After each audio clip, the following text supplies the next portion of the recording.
உலகெங்கும் நிறைய கடவுள்கள் உண்டு. ஆனால் சிவன் அந்த கடவுளில் ஒருவனாக அடங்க மாட்டான்.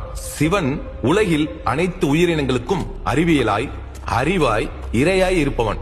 ஆகையால் தான் அவன் இறைவன். சிவனே சிறந்தவன். ஃபாதர் உங்களை கூப்பிடுறாரு, கொஞ்சம் வாங்க. வணக்கம் ஃபாதர். வாங்க பரமசிவம் சார். நீங்க பாடம் நடத்துற முறை யாருக்கும் பிடிக்கலையே.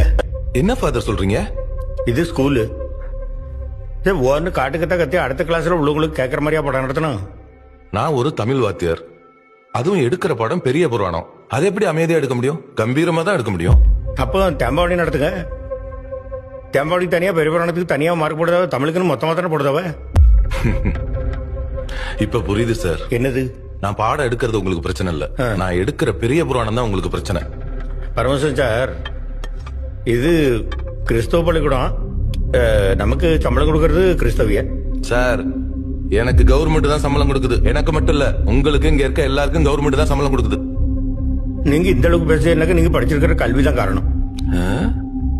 அந்த கல்வியை நமக்கு கத்து கொடுத்தவங்க வெள்ளக்காரவே. அந்த வெள்ளக்காரவே இங்க வரலனாக்க நீங்க பிச்சை தான் எடுத்துக்கிட்டு இருக்கணும். அந்த வெள்ளக்காரனே இங்க பிச்சை எடுக்க தான் வந்தான்.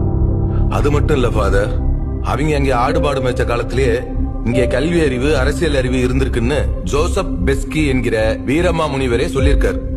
அது மட்டும் இல்ல, அவர் செத்ததுக்கு அப்புறம் தன்னோட கல்லறையில இங்கே ஒரு தமிழ் மாணாக்கன் உறங்குகிறான் அப்படின்னு எழுதி வைங்கன்னு சொல்லியிருக்காரு.